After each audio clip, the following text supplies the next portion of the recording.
Donc, déjà, pour me présenter, donc, moi, c'est Pauline Poisson et donc, je travaille à la station marine de Concarneau depuis 2018 à l'animation, la mise en place du coup d'un observatoire participatif donc de la biodiversité des Hautes-Plages centré autour de la Lest-Mer. Et donc, je travaille aux côtés d'Isabelle Leviol et de Christian Kiribou. Donc, Isabelle, je peux te laisser te présenter si tu veux. À ton micro. Ouais. Oui, donc bonjour à tous. Donc, moi, je suis enseignant-chercheur en écologie au Muséum national d'histoire naturelle, en biologie de la conservation.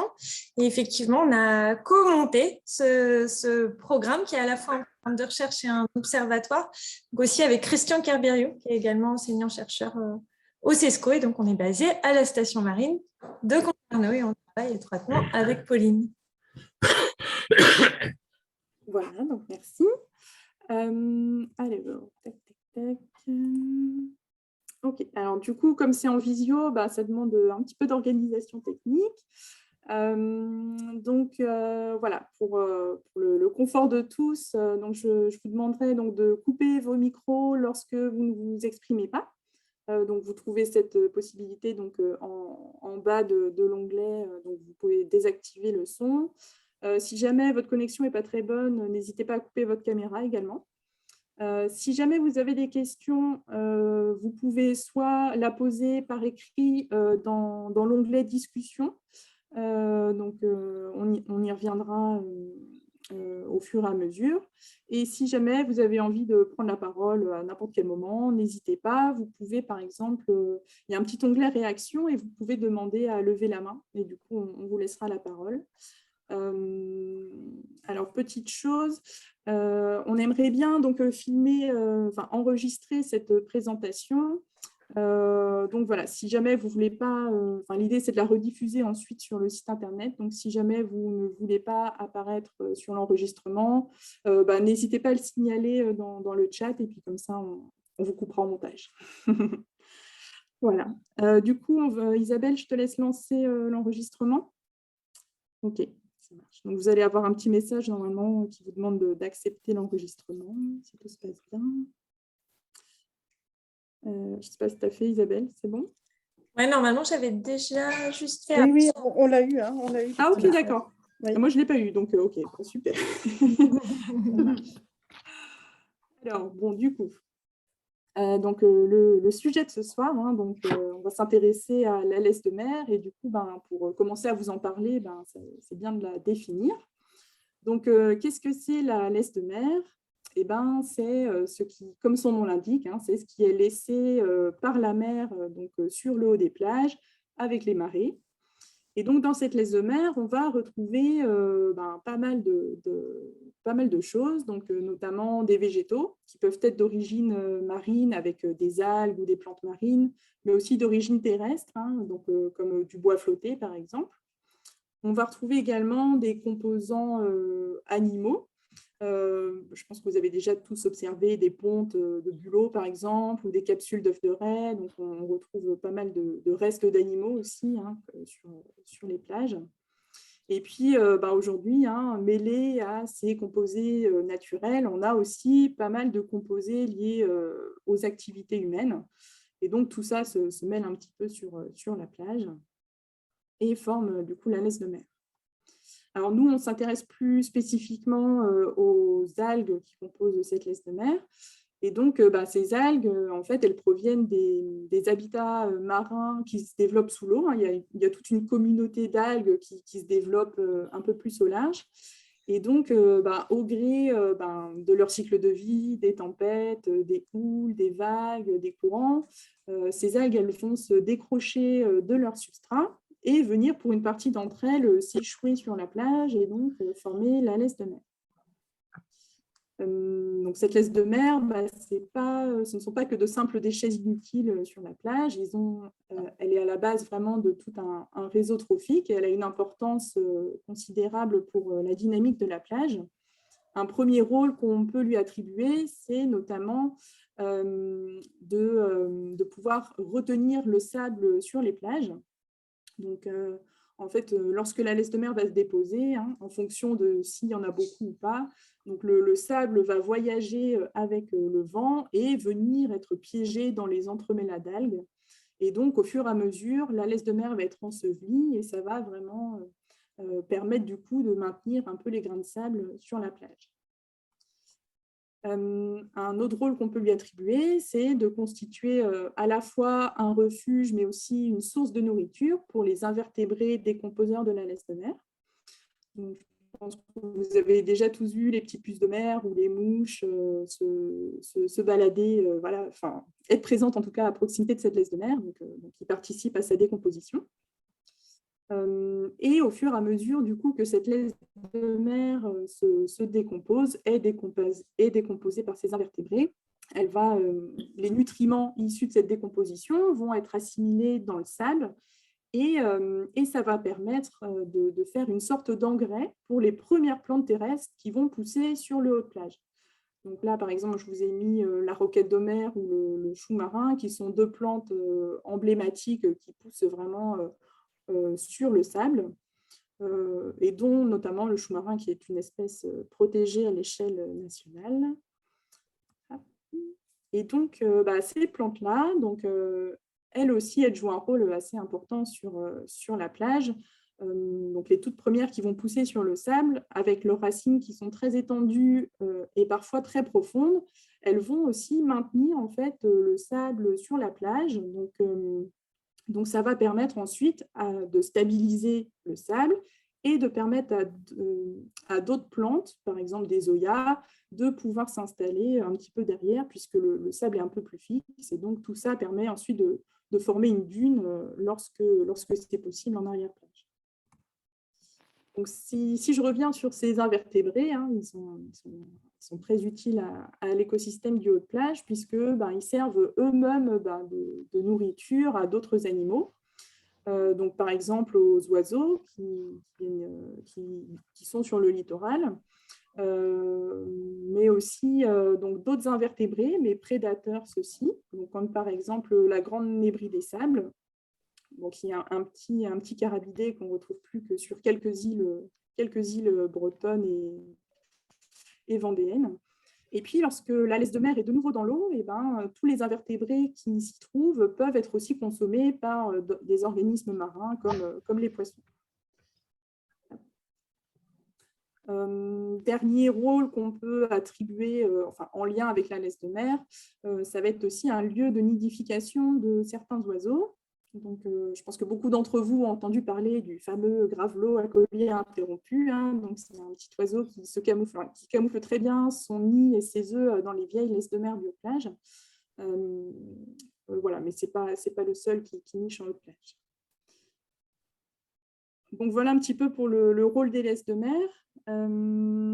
Alors, c'est vrai que je ne l'ai pas forcément dit. Si jamais vous avez des questions, vraiment, vous n'hésitez pas à m'interrompre. Voilà, ce sera plus vivant pour échanger. Bienvenue, pardon, je t'interromps juste, il y a des personnes qui sont en train d'arriver, donc bienvenue à elles. Merci beaucoup, désolée pour le retard, le boulot. Pas de souci. Alors, donc je continue. Donc, si je reviens maintenant un petit peu plus au programme Plage Vivante qu'on développe à Concarneau, on est parti du constat que sur le littoral, il y a quand même pas mal d'enjeux à la fois patrimoniaux, donc qui sont liés à des espèces assez rares, emblématiques et qui sont dépendantes de cet écosystème, qui se développent forcément en lien avec la laisse de mer. On a des enjeux aussi fonctionnels, puisqu'on a une multitude d'interactions entre les différents compartiments biologiques qui sont présents dans cet écosystème. Mais on a aussi des enjeux qui sont socio-économiques, donc en lien avec le développement des activités de loisirs et professionnelles sur le littoral, et en lien aussi avec l'urbanisation du littoral. Et donc, cet écosystème, il est aussi soumis à diverses pressions qui peuvent être naturelles ou liées aux activités humaines. Donc, pour n'en citer que quelques-unes, on peut parler donc, de l'artificialisation du littoral, de certaines pollutions d'origine terrestre ou marine, la pollution, bien sûr, via les macro-déchets qu'on retrouve dans les algues, on peut avoir des espèces dites envahissantes qui vont être de plus en plus présentes et changer un petit peu les communautés présentes. Et puis, et du coup, on a aussi donc, le changement climatique qui risque dans les futures années de bouleverser aussi un petit peu cet écosystème-là. Et puis, on a aussi, généralement l'été, hein, donc des modes de gestion qui peuvent aller à l'encontre des enjeux de conservation de l'écosystème et donc bouleverser un peu tout son fonctionnement. Donc, c'est vrai que sur certaines plages, il y a du ramassage mécanique qui est pratiqué et puis certaines plages sont plus ou moins gérées par rapport au risque de submersion marine avec des enrochements et donc qui peuvent aussi casser la dynamique de la plage. Et puis aussi, ces algues, finalement, elles n'ont pas toujours une image très positive de la part des usagers ou des élus, dans le sens où parfois ça ne sent pas très bon, c'est pas très beau sur la plage, on est habitué à des cartes postales avec une plage de sable blanc.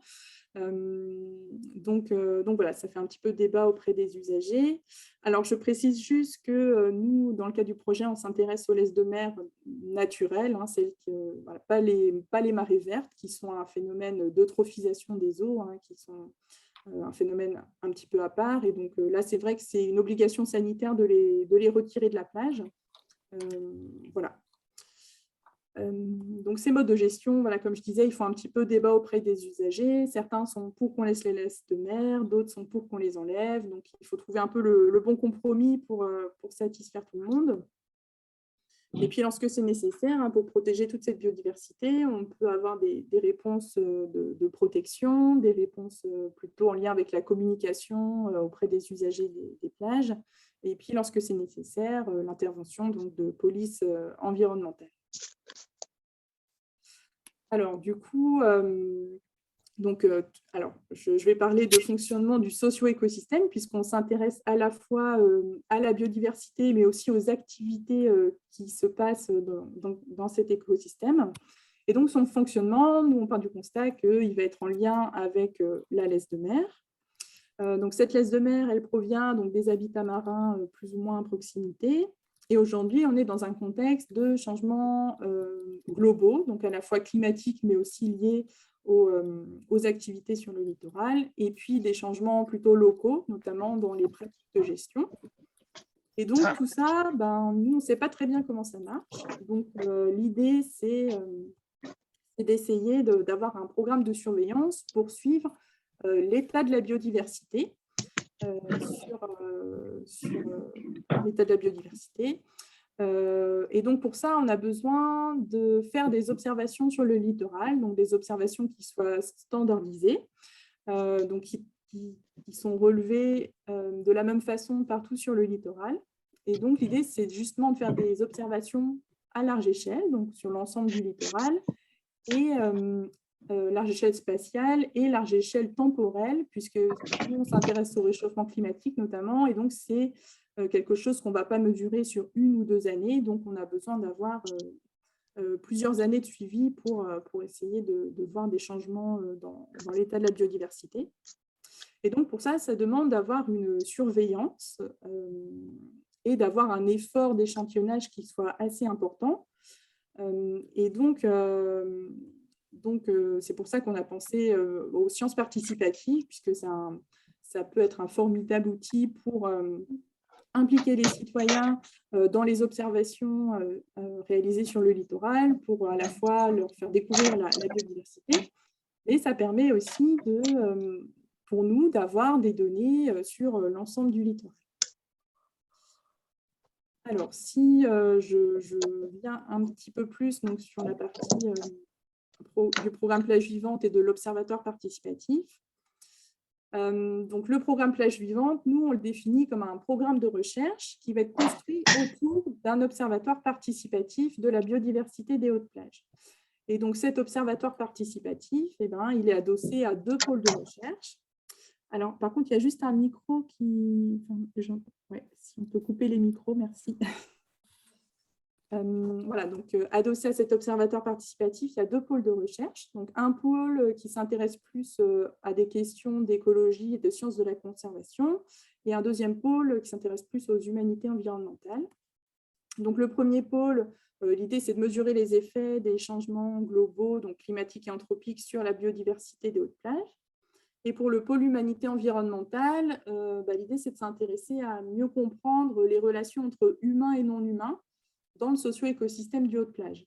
Par exemple, on travaille avec des chercheuses qui se sont intéressées à la gestion des plages et qui ont questionné, essayé de comprendre comment cette gestion était faite, était perçue par les usagers.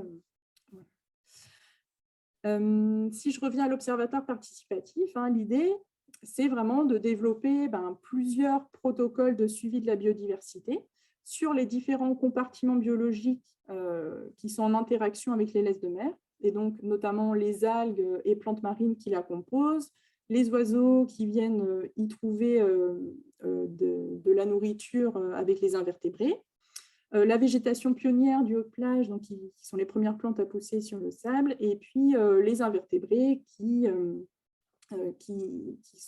trouvent refuge et qui se nourrissent, qui décomposent la laisse de mer. Et donc, ces compartiments biologiques, l'idée, c'est de développer un protocole et de le proposer à différents types de publics. Donc, ça peut être aussi bien des scolaires que du grand public, des naturalistes ou même des gestionnaires d'espace.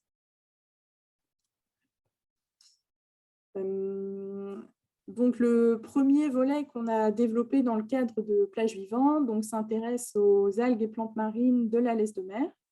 Donc, le protocole, on l'a développé plutôt à destination des scolaires et du grand public. Et la question de recherche qu'on a derrière, c'est surtout quels sont les déterminants de la composition en algues de la laisse de mer. Est-ce que c'est plutôt la variabilité spatiale et temporelle ou la proximité des habitats marins, ou les deux? Enfin, voilà, on espère essayer de comprendre ça. Donc, pour ce protocole-là, j'y reviendrai, je vais le détailler beaucoup plus plus tard. Donc là, je vous présente les protocoles qu'on a développés. Il y a un deuxième protocole qu'on développe sur les oiseaux qui fréquentent le littoral à la recherche de ressources alimentaires. Donc plutôt à destination d'un public naturaliste et ornithologue. Et donc l'idée dans ce protocole-là, c'est plutôt de voir quel est le degré de dépendance des oiseaux qui fréquentent le littoral aux ressources alimentaires contenues dans les laisses. Est-ce que du coup, il y a des périodes de l'année au cours desquelles cette dépendance elle est particulièrement forte? Et est-ce qu'il y a des facteurs qui influencent l'abondance de ces espèces, comme la fréquentation humaine donc sur les plages ou d'autres paramètres? Un troisième protocole qu'on commence à développer, c'est le protocole Flora-Mer, qui s'intéresse, lui, à la végétation pionnière du haut de plage. Donc l'idée, c'est plutôt d'impliquer le grand public dans les observations sur ce protocole-là. Et l'idée, c'est de suivre la dynamique des communautés végétales du haut de plage face aux facteurs environnementaux et anthropiques, et d'essayer de voir du coup quelles sont les espèces végétales les plus présentes sur le haut de plage et quels sont les facteurs qui peuvent influencer la présence de ces espèces. Dans l'idée, il y a d'autres protocoles qu'on aimerait bien développer, peut-être un sur les invertébrés de la laisse de mer, et puis peut-être aussi sur d'autres composants de la laisse de mer, dans la mesure où ils peuvent représenter un indicateur de l'état des écosystèmes marins. Alors, peut-être on peut voir s'il y a des questions à ce niveau-là, et puis ensuite, on pourra enchaîner sur le protocole à la mer. Isabelle, je ne sais pas. Alors, je ne vois pas de questions, mais vraiment, on vous invite à poser ces questions. Peut-être de préciser, vous voyez que c'est un projet qui est assez ambitieux. Encore à ses débuts, donc il faut vraiment le voir comme un projet qu'on imagine sur le long terme et qui se construit progressivement, brique par brique. C'est valable effectivement dans le cadre de l'observatoire. Vous avez vu qu'il y a des protocoles, ça y est, qui sont vraiment lancés, déployés à large échelle, d'autres qui sont un petit peu encore en cours de construction. Et c'est un petit peu la même chose au niveau de la recherche. Il y a des résultats, ça y est, sur lesquels en tout cas pour lesquels on a vraiment une bonne confiance. Et puis aussi plein d'études qu'on est en train de développer, de mener. Et ça aussi bien dans le pôle écologie que dans le pôle sciences humaines et sociales. Aussi pour vous dire qu'en fait, on l'a construit vraiment comme un dispositif et l'idée, c'est vraiment de collaborer avec d'autres personnes qui sont intéressées par la thématique, qui ont envie d'échanger, de collaborer plus ou moins étroitement ou voilà, profiter du dispositif pour répondre à leurs propres questions. Et c'est vraiment comme ça qu'on le voit. Donc, aussi bien avec les chercheurs, hein, que ce soit en sciences humaines et sociales ou en écologie ou autre, en géomorphologie, je ne sais pas, on imagine en tout cas vraiment de développer au maximum les collaborations. Et puis évidemment aussi avec les partenaires, les associations, voilà. Donc c'est vraiment dans cet esprit-là qu'on l'a monté. Donc évidemment, si vous avez envie de développer des liens plus étroits, il ne faut pas hésiter à échanger. Alors peut-être ce n'est pas le meilleur moment juste maintenant parce que évidemment on ne va pas pouvoir passer beaucoup de temps, mais en tout cas de ne pas hésiter à vous signaler puis de reprendre un rendez-vous après pour échanger plus longuement si vous voulez aller un petit peu plus loin. Alors je vois qu'il y a une question, Monsieur Guinel. Non, vous m'entendez là? Oui, très bien. Oui. Bonjour, oui, c'est simplement, c'est une question vraiment basique, hein, mais depuis tant d'années que je fréquente les plages, enfin, je pense qu'il y a beaucoup de cheveux gris dans la salle et on est souvent comme ça. Ça fait combien de temps qu'il y a ce genre de recherche assez pointue sur la laisse de mer? Parce que moi, j'ai toujours vu des algues de tout temps être ramassées par des tracteurs, etc. Parce qu'on trouvait qu'effectivement, une plage, c'était plus beau, il n'y avait que du sable. Comment les oiseaux ont réussi à vivre depuis tant d'années? En visioconférence, Yann, s'il te plaît. Et depuis quand il y a ce souci bien légitime, hein, de respecter la laisse de mer et puis d'y faire attention, de la protéger, etc. C'est un phénomène très récent ou c'est assez ancien? Alors, je crois que c'est justement le sujet d'étude de l'équipe aussi on va dire en humanité environnementale, sciences humaines et sociales. Donc, il y a évidemment, hein, comme vous le dites, des modifications des usages, une modification des représentations de la plage, avec avant sans doute un espace de travail pour les goémoniers où c'était plutôt une ressource à aller ramasser et à utiliser. Et maintenant, et puis ça a évolué vers effectivement une vision beaucoup plus touristique de la plage. Et maintenant, on est en train de montrer plutôt un processus d'écologisation des plages, donc vraiment plus tenir compte des enjeux au niveau environnemental, des enjeux de conservation de la biodiversité. Voilà, c'est progressif. Nous, pour ce qui est, donc évidemment, il y a des recherches sur la laisse de mer depuis un moment. Nous, plus spécifiquement, là, le programme, on l'a conçu. Alors, Christian Kerberium m'a rejoint, voilà, qui est co-responsable scientifique du programme. Et on l'a monté en 2017. Enfin, on a commencé à y penser en 2016, 2017, donc c'est encore très, très récent. Mais évidemment, on n'est pas les seuls à travailler sur la laisse de mer. Je ne suis pas sûre de répondre trop à vos questions. Alors, moi, je ne suis pas historien, mais les pratiques elles changent très, très, très vite. Avant, le ramassage de goémons, ce n'était pas toute l'année. C'était évidemment quand les terres elles étaient à amender. Donc, c'était plutôt quelque chose d'hivernal ou d'automne comme activité par les goémoniers qui ramassaient pour amender les terres. Alors que les activités de cribleuse pour nettoyer des plages pour qu'elles soient belles et propres, c'était plutôt une activité qui était plutôt, on va dire, printemps, été, des biotones. Donc, c'est des choses qui évoluent très vite. Et maintenant, effectivement, il y a ce souhait aussi de laisser un peu de biodiversité sur les plages. Donc, ces activités qui évoluent très, très vite. Et en même temps, c'est un changement de perception peut-être qui existe, qui traverse plus généralement la société avec sans doute un petit peu plus de prise en compte de la biodiversité dans les différents espaces qu'on occupe. Je vais peut-être poursuivre. S'il y a d'autres questions, n'hésitez pas. Non, je rejoins votre avis, bien sûr, hein, mais moi, je m'y intéresse plus depuis que je suis un peu en retraite et que je suis à Bretagne Vivante et que j'habite en plus à Tréguin, tout près de Concarneau, donc vraiment, je suis dans votre secteur. Donc, ça m'intéresse beaucoup. Mais avant, j'ai été très longtemps un touriste, hein, tout en étant breton, mais qui finalement préfèrent avoir une plage sans trop d'algues, hein, effectivement, pour mieux profiter de la plage et jouer avec les enfants, clairement. Mais maintenant, je comprends tout à fait et je comprends mal qu'on n'en ait pas entendu parler plus tôt, c'est tout. Mais très, très bien et bravo pour ce progrès. Voilà. Alors, du coup, je poursuis. Hop. Donc, sur la présentation, du coup, plus spécifique du protocole à la mer. Voilà, pour rappel, c'est le premier volet qu'on a développé dans le cadre de Plage Vivante et l'idée, c'est de s'intéresser aux algues et plantes marines de la laisse de mer. Et le premier volet a été développé surtout à destination des scolaires, donc à partir du CM1, CM2. Donc, pour vous expliquer un peu comment est-ce qu'on a construit ce protocole-là, dans sciences participatives, il y a deux mots, hein, il y a le côté scientifique et le côté participatif avec les citoyens qui veulent bien faire des observations. Un projet peut être très scientifique mais très peu participatif, ou au contraire très participatif mais peu scientifique au final.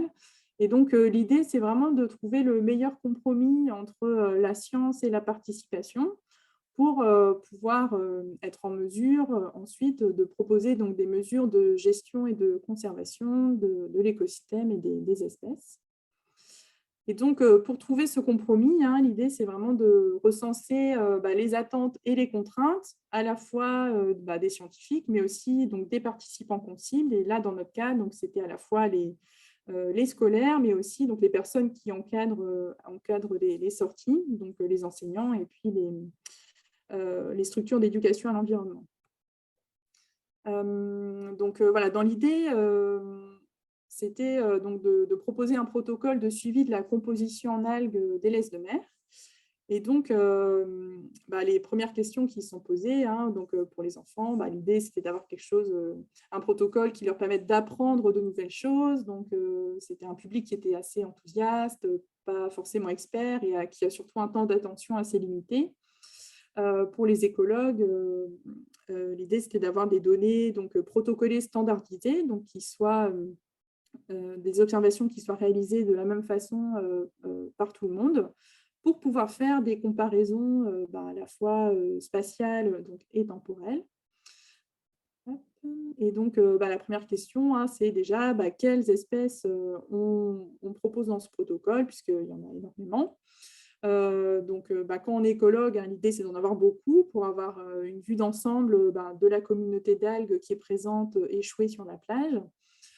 Pour les scolaires, finalement, il vaut mieux pas trop en mettre parce que sinon, on peut avoir des risques de confusion et donc c'est pas l'objectif. Ensuite, quelles espèces on choisit? Pour les scolaires, c'est bien de choisir celles qui font du sens, qui ont un usage, ou celles qui sont facilement identifiables, qui ont un petit nom un petit peu sympa.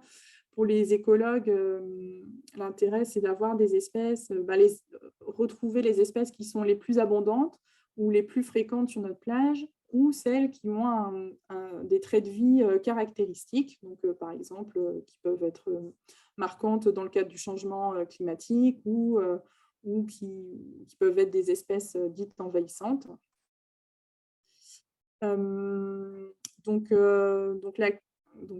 Voilà. Donc, quand on a des espèces qui sont difficiles à déterminer entre elles, nous, on a choisi de travailler en faisant des regroupements lorsque c'était possible. Mais par exemple, là, dans le cas où je vous présente la cystosère et la sargasse, c'est deux espèces qui se ressemblent énormément puisqu'elles ont toutes les deux des petits flotteurs, elles sont vraiment très similaires. Par contre, là, il y avait un enjeu à pouvoir les différencier, à ce que les enfants arrivent à les différencier, puisque la cystosère, elle, c'est une algue qui est native de nos côtes, alors que la sargasse a été introduite accidentellement dans les années 70 avec les élevages d'huîtres. Et du coup, voilà, donc là, dans ce cas-là, c'est important de suivre les deux espèces séparément. Ensuite, on s'est posé la question de savoir est-ce qu'on va systématiquement jusqu'à l'espèce ou non. Quand on est écologue, c'est vrai que c'est le mieux hein, d'aller jusqu'à l'espèce, mais en même temps, il vaut mieux limiter le risque d'erreur et de confusion. Donc, pour les scolaires, il fallait des espèces identifiables facilement et rapidement. Et donc, une première précaution à prendre, c'est toujours de travailler sur des algues fraîches, puisqu'elles seront plus facilement identifiables. Et ensuite, donc, de travailler une première clé d'identification des algues en proposant des regroupements d'espèces. Donc, par exemple, donc, sur l'image de gauche, donc là, on a une espèce qui est la Laminaria hyperborea.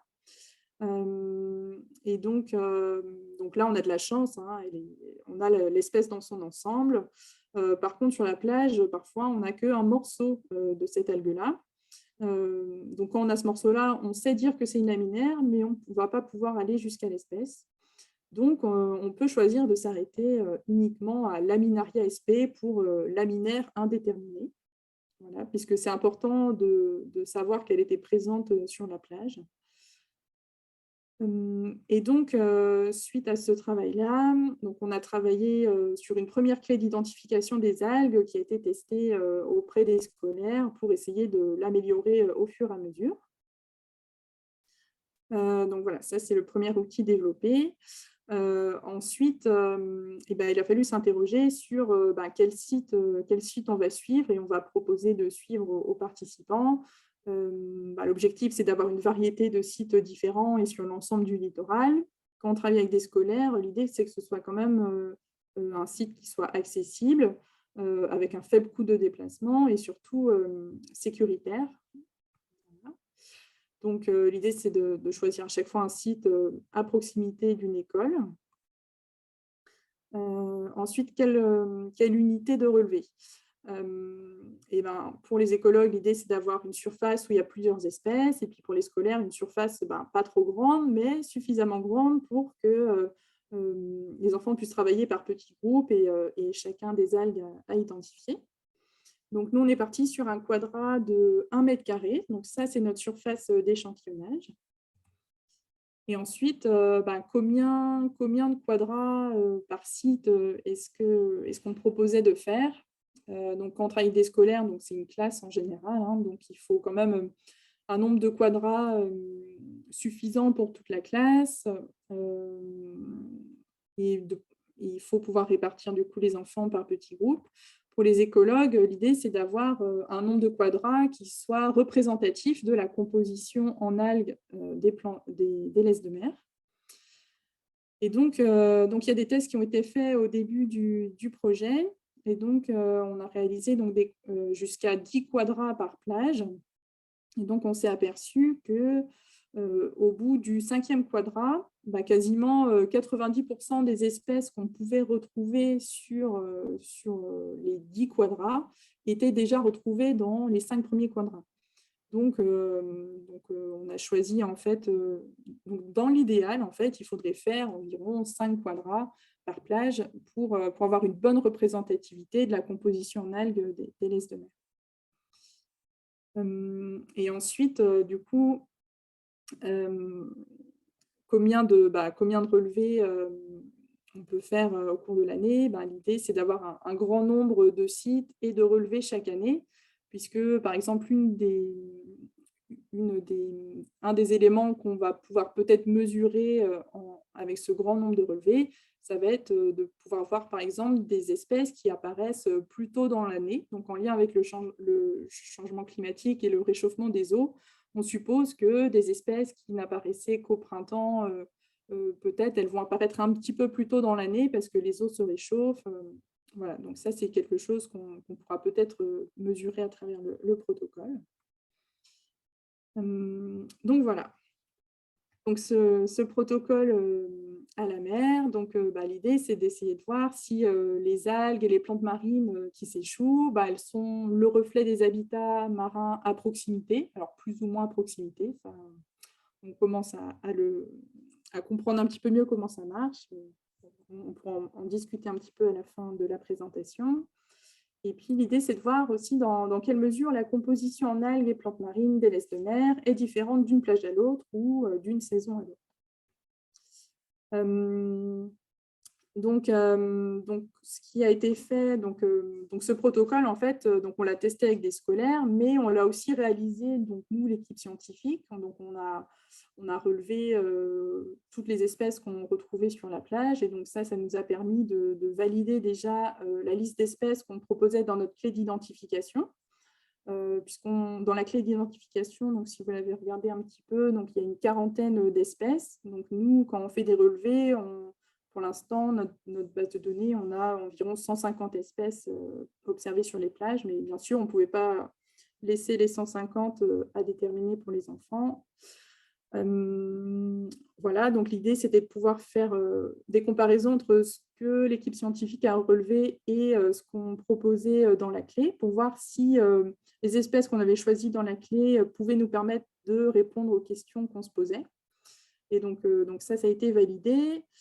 Voilà, donc le protocole est fixé depuis 2019.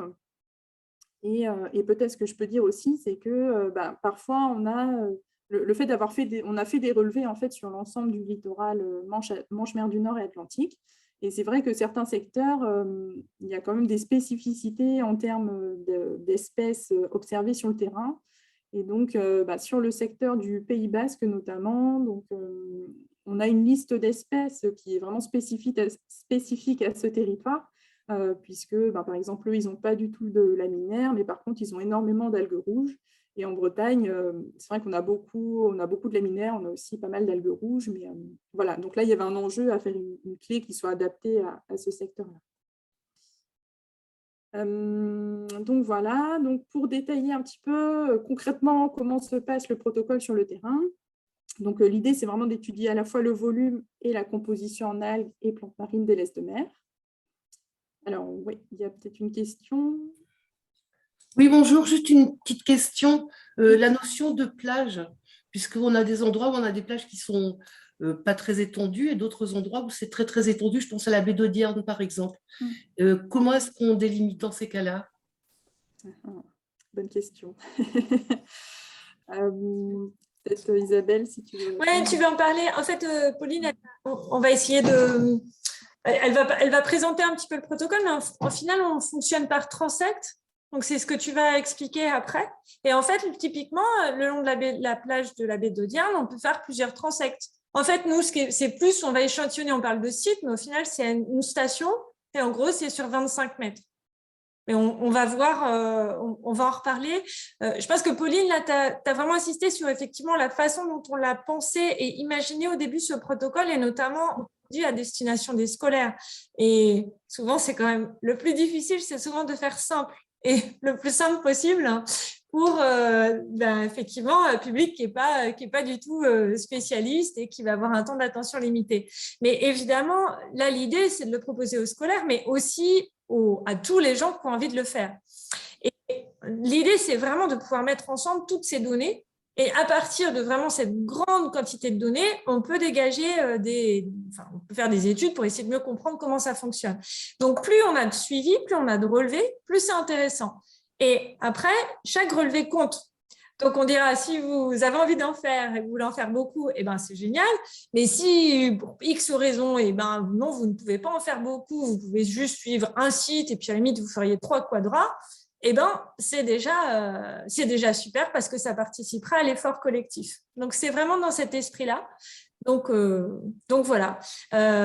Et du coup, comme la longueur minimale, c'est 25 mètres, bon, on peut dire que les plages, voilà, on arrive quand même à trouver des plages de 25 mètres. On parle de plages aussi avec des substrats plutôt sableux, mais ça peut s'appliquer aussi dans le cas de grève. Voilà. Faut pas se restreindre. Je pense que c'est un peu l'esprit aussi, tu en as parlé, Pauline. Au tout début, notre idée, c'était encore une fois, de collecter le maximum d'informations pour ensuite aussi affiner une fois qu'on connaît un petit peu mieux. Donc là, maintenant, on commence à connaître un petit peu mieux.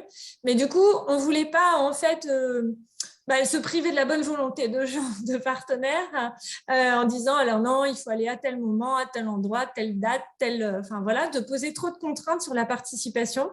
Donc, notre idée, c'était de laisser libre, en fait, les participants d'aller échantillonner quand ils voulaient. Et notamment, on dit, ça s'adresse à des scolaires. Donc, évidemment, les enseignants, ils ont aussi plein de contraintes pour organiser ces sorties. Donc, c'est pour ça qu'on a de septembre, en gros, sur toute l'année. Maintenant, on va voir qu'on a acquis aussi pas mal d'informations, de données depuis. Et le protocole, on va continuer à le proposer toute l'année. Je vais relaisser la parole à Pauline. Mais peut-être des one-shots privilégiés aussi à certains moments particuliers où on peut aussi communiquer et se dire, bon allez, là on y va, le maximum de personnes y vont. Et du coup, on a une vision très générale sur l'ensemble du littoral Manche Atlantique. C'est vraiment l'idée. Je ne sais pas si je réponds à votre question. Oui. Alors du coup, je vais vous présenter un peu plus en détail et concrètement comment se déroule le protocole. La première étape, ça va être de positionner un transect, donc le transect qui fait 25 mètres. Et donc, on va sur les laisses de mer donc les plus fraîches, donc les plus basses sur la plage. Une fois qu'on a positionné ce transect, on va essayer d'avoir une idée du volume d'algues le long de ce transect. Donc pour ça, on va regarder la longueur, la largeur et l'épaisseur d'algues. Et puis, on va noter du coup si sur la plage, il y a des pratiques de gestion qu'on observe. Et donc, on peut le repérer avec deux types de traces. Alors, à la fois des traces de passage de cribleuses, mais aussi où on n'y est pas, voilà, il n'y a pas eu de gestion, mais peut-être que à d'autres moments dans l'année, il y a de la gestion qui est pratiquée. Deuxième étape, on va positionner du coup un quadra qui fait donc 1 mètre carré donc le long de la laisse de mer. Donc, quand on a suffisamment de participants, l'idéal, c'est d'en faire 5 quadras le long du transect. Et donc, on répartit les observateurs par petits groupes, 2-3 personnes. Et si possible, on essaye de prendre en photo du coup, le quadra. Étape 3, on va commencer par trier les algues par forme et par couleur pour ensuite pouvoir les identifier à l'aide de la clé d'identification des algues et aussi les quantifier à l'aide d'un indice d'abondance. Alors, j'y reviendrai un petit peu plus tard sur ces deux outils. Et bien sûr, si on a des algues qu'on n'arrive pas à identifier, on peut aussi les prendre en photo et demander l'aide d'autres participants. Quatrième étape, donc l'idée, c'est de saisir ensuite, de transmettre ces observations aux équipes, à nous. Et donc, ça se fait via le site internet, il y a un formulaire en ligne à compléter. Donc là, je vous propose de vous montrer un petit peu comment marche déjà la clé d'identification des algues. Alors, tac, tac, tac. Donc la clé, donc en fait, elle fonctionne en se posant des questions. Donc si vous l'avez téléchargée et parcouru un petit peu, vous devez voir un petit peu à quoi elle ressemble. Donc l'idée, c'est de toujours commencer par la première étape, de se poser des questions, d'y répondre par oui ou par non, et d'arriver du coup jusqu'au nom de l'algue. Alors, c'est un petit peu théorique tout ça. Alors, je précise aussi que la clé, vaut mieux bien suivre le texte que regarder les photos. Les photos, c'est uniquement à la fin pour vérifier. Et, je vous dis ça parce que toutes les photos ne sont pas très belles et des fois, les algues, elles ont des formes un petit peu différentes en fonction de la saison. Donc, c'est vraiment, les photos, c'est vraiment du bonus, on va dire, mais il vaut mieux se baser sur le texte. Alors, comment fonctionne la clé? Donc, sur la première page, vous verrez, il y a un rappel de la morphologie des algues. Donc, on rappelle qu'une algue, c'est formé de 3 parties, un crampon, un stipe et une lame. Et puis, dans certaines algues, on peut avoir des structures particulières comme les flotteurs, par exemple. Voilà. Donc, voilà à quoi ressemble la clé d'identification si vous ne l'avez pas téléchargée. Donc là, par exemple, si on veut identifier l'espèce qu'on a à gauche, on regarde du coup à notre étape 1. On regarde la première question. Est-ce qu'il s'agit d'une algue verte ou plante marine quand fraîche, puis blanche quand décolorée? Bon, là, clairement, ce n'est pas une algue verte, donc on n'est pas dans ce cas-là. Donc, on poursuit. Est-ce qu'il s'agit d'une algue brune? Bon, plutôt dans ce cas-là, du coup, on continue. Est-ce qu'il s'agit d'une algue assez grande avec une lame large, donc supérieure à 4 cm et qui peut dépasser du coup les 50 cm de long? Est-ce qu'il y a la présence d'un crampon en forme de racine ou de hérisson? Donc oui, là je confirme, c'est une algue assez grande, peut-être qu'on ne voit pas très bien sur la photo. Du coup, on nous demande d'aller à l'étape numéro 3. Donc tout à droite de l'image, vous avez l'étape 3. Donc on est sur la page qui correspond au laminaire. Et donc on poursuit notre questionnement et notre cheminement. Est-ce que notre algue, elle a plutôt un stipe qui est long, cylindrique et un crampon en forme de racine? On ne voit pas très bien le stipe là, mais c'est effectivement un stipe cylindrique. Donc on est dans ce cas-là. On poursuit notre chemin. Est-ce que le stipe il est plutôt rugueux et rigide, souvent colonisé par de petites algues rouges avec une lame parfois étranglée? Donc on est plutôt dans ce cas-là. Hein. Vous voyez là sur le stipe, il y a plein de petites algues rouges qui l'ont colonisé. Et du coup, on est sur une laminaria hyperborea qu'on appelle la lamina rugueuse. Et comme on travaille avec des enfants, c'est vrai qu'on a associé à chaque fois un petit code avec une lettre et un chiffre pour mieux s'y retrouver sur la fiche de notes. Donc là, notre lamina rugueuse s'appellerait B1. Enfin, elle s'appelle B1 dans le cas du protocole. Voilà. Donc là, c'est facile. On avait une algue dans son ensemble avec les 3 parties. Donc, ça nous a permis de l'identifier jusqu'à l'espèce. Mais parfois, on est sur la laisse de mer, on n'a que des morceaux d'algues. Donc là, comment est-ce qu'on fait dans ce cas-là? Eh ben, on repart toujours de notre étape 1. Est-ce qu'il s'agit d'une algue verte? Non, toujours pas. Donc, on poursuit. Est-ce qu'il s'agit d'une algue brune? Oui, on est dans ce cas-là.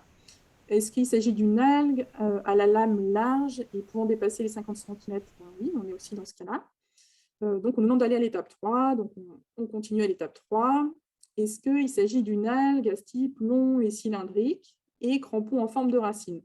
Bon, bah là, ce qu'on voit, c'est qu'on n'a que la lame. On n'a pas du tout de stipe et on n'a pas de crampon. Bon, bah, du coup, on peut pas poursuivre dans ce chemin-là. Donc, on poursuit plus bas. Est-ce que notre algue elle a un stipe long, plat et crampon en forme de hérisson? Ben, on n'a toujours pas le stipe et toujours pas le crampon. Bon, on continue. Est-ce que notre algue elle a un stipe court en forme de ceinture? Voilà, on n'a toujours pas de stipe. Mince. Et ben, on poursuit et on arrive enfin dans une catégorie qui nous permet de classer notre algue dans les autres laminaires non déterminés. Et effectivement, en fait, là, on n'a qu'un morceau de laminaire. On sait que c'est une laminaire, mais on ne peut pas déterminer jusqu'à l'espèce. Voilà. Mais c'est quand même important de noter sa présence dans le quadrat dans le cadre des observations. Voilà, donc on est sur un fragment de laminaire. Voilà, et donc là, maintenant que vous savez comment utiliser la clé, je vous propose de participer. Et donc, on va lancer un petit quiz sur les photos d'algues que vous voyez à l'écran. Et l'idée, c'est que, alors si tout le monde l'a téléchargé, l'idée, c'est que vous essayez de trouver quel est le nom de ces 4 algues-là que vous voyez à l'écran. Donc, on va vous laisser 3-4 minutes pour essayer de parcourir la clé d'identification. Et donc, on va lancer un sondage et donc il faudra répondre au sondage. Voilà, donc je laisse à Isabelle, tu peux lancer le sondage. Donc, je lance le sondage. Attention.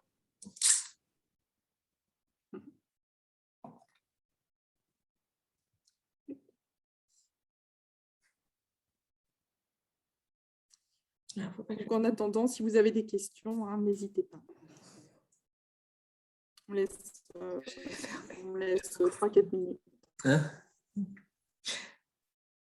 Donc, Pauline, après, je mets fin au sondage. C'est ça, hein?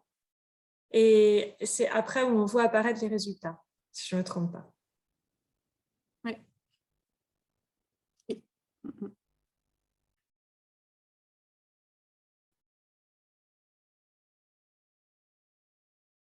Alors, certaines personnes n'ont pas eu le temps de télécharger. Est-ce que peut-être c'est possible de mettre le lien de téléchargement dans le chat? Je vais essayer.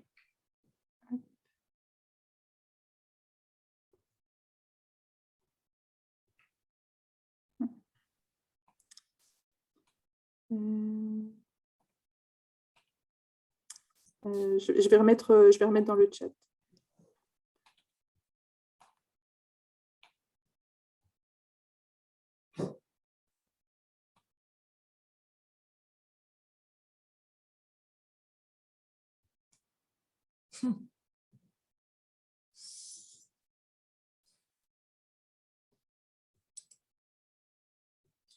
Ouais, ça n'a pas été, non.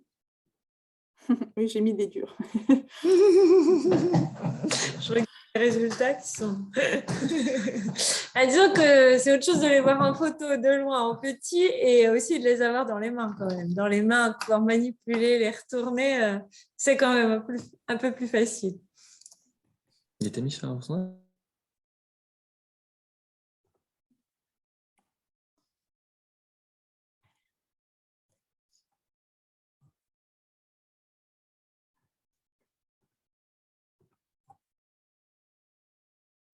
Alors, du coup, j'ai mis un lien dans le chat pour télécharger la clé.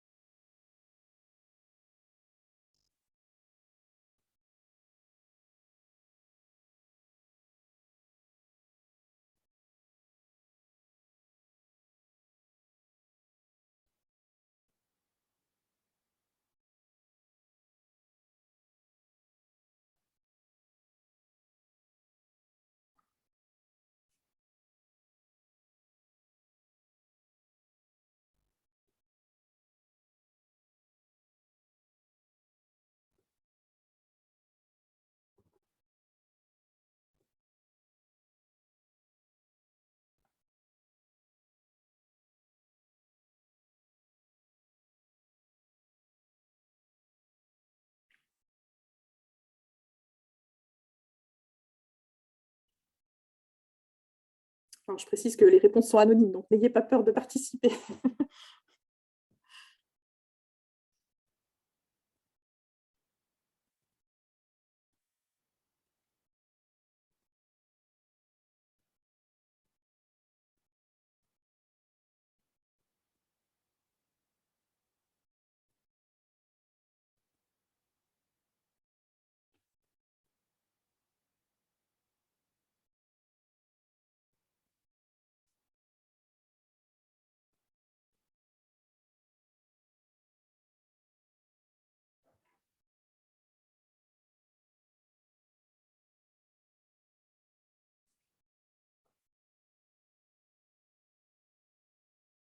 Alors, du coup, on est déjà à 4 minutes. Peut-être on vous laisse encore 1 minute. J'espère que tout le monde aura le temps de participer. Ou un peu plus, si vous voulez.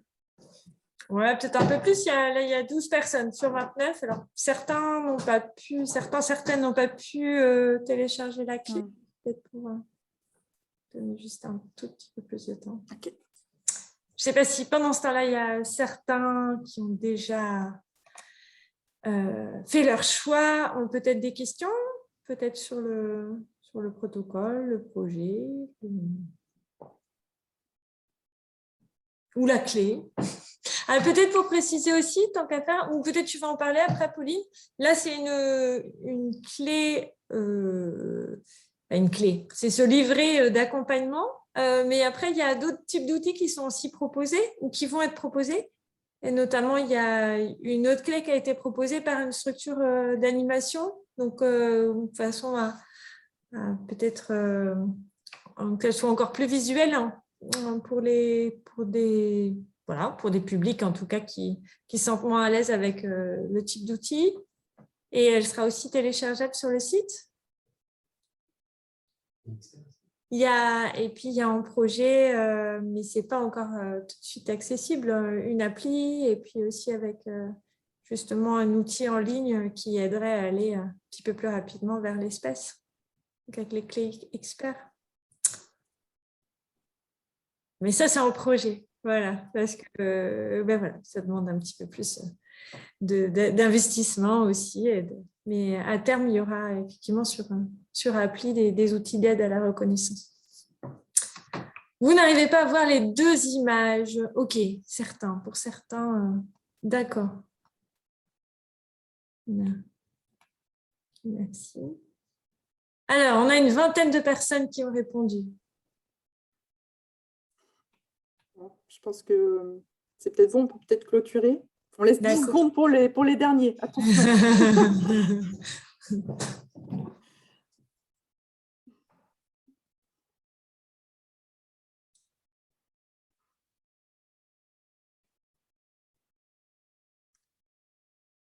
Je te laisse clôturer, Isabelle. Alors, attention, donc je mets fin au sondage. Et ouais, ensuite, c'est partager les résultats. L'autre fois, j'avais fait arrêter. Et par contre, personne ne voit le. Si maintenant, Maintenant, tout le monde voit. Maintenant, je pense que tout le monde à l'écran a les résultats du sondage. Vous me dites si ce n'est pas le cas, mais normalement, c'est bon. Oui, si, c'est ça. OK. Alors, du coup, vous avez été assez bon, hein. Alors, du coup, si on regarde l'algue numéro 1, donc la majorité d'entre vous avez répondu un codium. C'est effectivement un codium. Ce n'était pas évident parce que, bon, sur la photo, on ne voit pas beaucoup que c'est une algue verte. Et puis, en plus, le codium, ce qui est intéressant, c'est de pouvoir la toucher. Elle a une texture assez spongieuse. Donc là, déjà, même sur photo, si vous y arrivez, c'est vraiment pas mal. Ensuite, la deuxième algue. Alors, vous avez répondu une cystosère. Effectivement, la majorité d'entre vous a répondu une cystosère. Donc, effectivement, c'est bien ça. Donc là, ce n'était pas facile. J'avais mis qu'un tout petit bout. Mais en fait, ce qu'on voit, c'est que les flotteurs sont comme sur un collier de perles. Ils sont les uns à la suite des autres. Et donc, c'est ce critère-là qui permet d'identifier l'espèce. Donc, bravo à vous.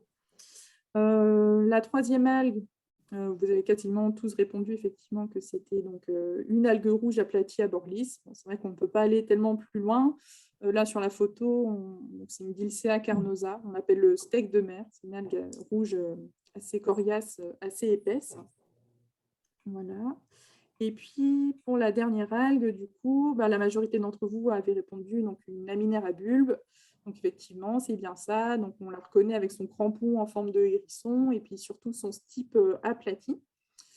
Donc voilà, félicitations pas à facile vous. sur la photo. Hein. C'était pas évident, mais oui, alors le stipe aplati, on ne le voit pas très bien sur la photo. Du coup, j'avais fait un zoom sur le crampon pour aider.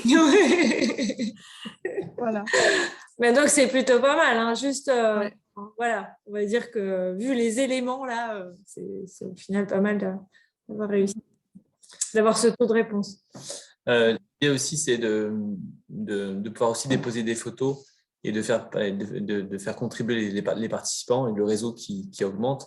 Puisque là, on voit que si on avait dû faire une identification basée sur l'ensemble des personnes présentes, eh ben, on aurait eu 100% de résultats corrects au niveau du sondage, du meilleur sondage.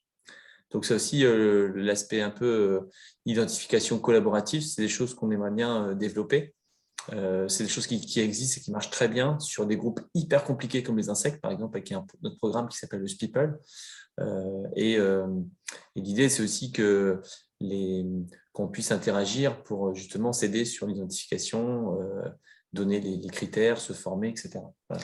Donc, Pauline, tu vas en parler sans doute avec les outils, mais c'est vrai qu'en ligne, il y a vraiment possibilité de déposer aussi des photos. Et justement, ici, pour le coup, vous êtes à l'aise dans l'identification des algues, vous pouvez aussi aller aider les autres à valider leur identification. Au contraire, plus il y aura de gens à participer, plus on apprendra collectivement, non seulement sur l'identification, sur l'écologie, et puis d'une manière générale, sur les distributions des espèces et puis dont elles répondent aux changements environnementaux. Et peut-être là, pour compléter, du coup, je vois sur le chat qu'effectivement, j'en ai pas parlé, il y a un outil, une clé d'identification en version pictogramme qui a été développée par une association qui est Escale Bretagne. Et donc, en fait, plutôt que d'avoir beaucoup de textes comme vous avez pu lire là en utilisant la clé, l'idée, c'est d'avoir des pictogrammes qui représentent les principaux caractères pour identifier l'algue. Et donc l'association l'a vraiment développée plus à destination d'un public scolaire. Donc là, c'est pareil, je vais la mettre prochainement en téléchargement sur le site Internet. Vous pouvez déjà la retrouver dans les actualités. Donc, n'hésitez pas à aller voir cette deuxième version si vous travaillez avec des jeunes publics. Alors, il y a des questions. Il y a l'outil présenté, celui d'Escale Bretagne, aboutit-il au même code de chaque algue? Oui, l'idée, c'était vraiment, effectivement, il faut imaginer aussi après, il y a le site Internet et le site de CESU, ça va dans une base de données et qu'évidemment, oui, l'idée, c'est d'utiliser les mêmes codes pour conserver l'information pertinente. Et du coup, ça s'est vraiment fait en collaboration avec eux. C'est eux qui ont été à l'initiative de la réalisation de cette clé. Puis au final, après, on a retravaillé avec eux pour ajuster. C'est super. Et il y avait une autre question, mais on a parlé un petit peu pour l'appli Donc, ça, c'est plutôt un projet et c'est un des projets qu'on aimerait développer, notamment un peu comme PlanteNet, de faire AlgoNet. Donc, c'est en cours, mais enfin, c'est en cours. Voilà. Pour le moment, on ne peut pas proposer, mais c'est un des projets qu'on a. Alors, donc, je poursuis. Ah oui, du coup, j'avais mis les réponses. Alors, voilà. Donc, maintenant que vous savez identifier vos algues, l'idée, c'est aussi de pouvoir les quantifier dans le quadrat. Donc, dire si on a beaucoup ou pas beaucoup pour une espèce par rapport à toutes les autres espèces présentes dans le quadrat. Et donc, pour ça, on utilise un indice d'abondance, qui est un chiffre qui varie donc, de 1 à 4. Et donc, on mettra 1 si on n'a qu'un exemplaire de l'espèce présent dans le quadrat. Et au contraire, on mettra 4 si, on va dire, 50% des morceaux d'algues présents dans le quadrat appartiennent à une espèce. Voilà. Et puis, entre les deux, on a 2 et 3, donc s'il y en a un peu ou s'il y en a beaucoup. Voilà. Donc, par exemple, donc, dans la photo de droite, alors, bon, ce n'est pas le meilleur exemple pour commencer, hein, mais on aurait pu mettre, donc on voit qu'il y a une majorité d'algues brunes, donc on aurait pu mettre un indice d'abondance 3 pour les algues brunes, et pour les algues vertes et les algues rouges, donc elles sont un peu moins présentes, mais elles sont toutes les deux présentes dans le quadrat, du coup on aurait mis un indice d'abondance 2. Alors voilà un autre exemple de comment on aurait pu faire, un peu plus théorique on va dire. Donc, quand on est devant notre quadrat, l'idée, c'est de sortir les algues et les regrouper par forme et par couleur, donc en fait par espèce. On va ensuite nommer notre algue à l'aide de la clé d'identification. Donc là, par exemple, on est sur l'espèce V1 qui est une ulve. Et ensuite, on va donc noter l'indice d'abondance associé. Donc là, l'espèce sur votre droite, donc l'ulve, c'est l'espèce majoritaire. Hein, il y a vraiment énormément d'exemplaires de cette algue-là dans le quadrat. Du coup, on est sur un indice d'abondance 4. Et lorsque du coup, vous êtes devant votre feuille de notes, hein, l'idée, c'est de retrouver cette algue dans la feuille de notes. Donc, on va regarder les algues vertes, on voit notre ulve, le petit code associé V1. Et ce qu'on va noter dans la case, du coup, c'est l'indice d'abondance 4. Voilà. Donc ensuite, il faut faire la même chose pour les autres algues. Donc, on commence par les nommer. Ensuite, on va du coup les quantifier, donc mettre un indice d'abondance associé. Et ensuite, on va du coup les noter sur la feuille de notes. Voilà. Bon, j'ai été un petit peu vite. Je vous propose une petite vidéo, comme on n'a pas... Ah oui, vas-y Isabelle. Oui, peut-être pour rebondir là-dessus, c'est vrai que c'est assez déstabilisant des fois parce que c'est vrai qu'on ne sait pas trop, est-ce qu'on met 2, est-ce qu'on met 3, est-ce qu'on met 3, est-ce qu'on met 4, enfin, bon, 1, c'est pas très difficile, voilà. Et puis surtout, on se pose des questions, oui, mais moi j'ai un grand bout, et là j'ai un petit bout, et du coup, qu'est-ce que je mets? Bon, c'est vraiment intéressant d'avoir cet indice d'abondance, mais vous voyez qu'au final, c'est surtout la gradation, est-ce qu'on est plutôt à assez peu représenté ou à très représenté et majoritairement. Donc, on traite cette information, mais on a une information complémentaire par le fait qu'on va suivre en plusieurs quadrats. Donc, quand vous échantillonnez vos quadrats, ça, il y a une très forte corrélation qui existe entre l'abondance d'une espèce au sein d'un quadrat et le fait qu'elle soit aussi présente, ça veut dire représentée dans les autres quadrats, donc la fréquence. Donc, très souvent, c'est corrélé et c'est une information qu'on utilise aussi pour les analyses. Donc, en fait, il ne faut pas forcément avoir peur de se tromper. De toute façon, ce n'est pas se tromper, c'est disons que des fois, d'une personne à l'autre, effectivement, il y a certains qui vont mettre plutôt 2, d'autres qui vont mettre plutôt 3. Voilà, ça se stabilise et ce n'est pas ça qui doit vous empêcher de vraiment participer. N'ayez aucune crainte là-dessus. Le fait de faire plusieurs quadrats au niveau d'une même plage, ça va être aussi très informatif. Voilà.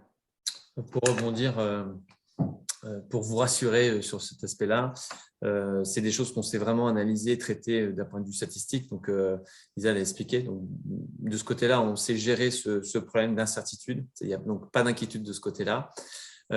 Passer peut-être plus de temps à la détermination de l'espèce que se prendre la tête sur l'indice de confiance et ayez le même réflexe quand vous allez chez le médecin, il vous demande l'indice de douleur que vous avez.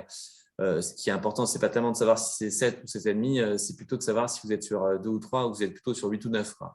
Donc, le même réflexe, c'est une information semi-quantitative sur laquelle on sait traiter. Et donc, n'hésitez pas.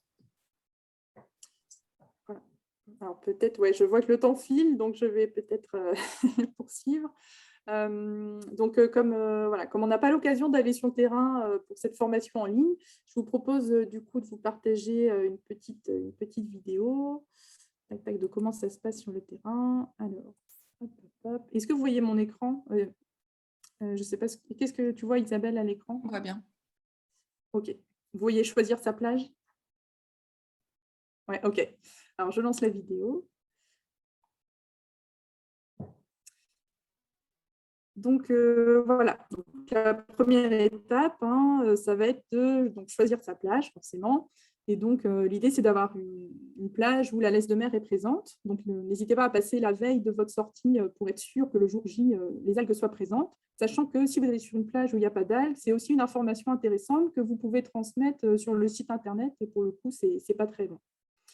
Donc, vous avez choisi votre plage. La première étape, ça va être de regarder les pratiques de gestion. Et donc, pour ça, on va regarder 2 choses. Les traces de passage de cribleuses sur la plage. Donc là, par exemple, ce n'est pas le cas. Et on regarde du coup s'il y a une cale d'accès aux engins motorisés. Et donc là, par exemple, dans ce cas-là, on voit qu'elle est présente. Et donc, ça sous-entend que peut-être le reste de l'année, il peut y avoir du passage de tracteurs. Ensuite, on va donc dérouler le transect le long de la laisse de mer fraîche. Donc, comme je le précise, voilà, c'est vraiment la laisse de mer fraîche. Donc, dans l'idéal, celle qui est le plus bas sur l'estran. Alors, bon, là, sur la vidéo, il n'y avait pas beaucoup de laisse de mer. Ce n'est pas un super exemple, mais ça vous donne quand même une idée.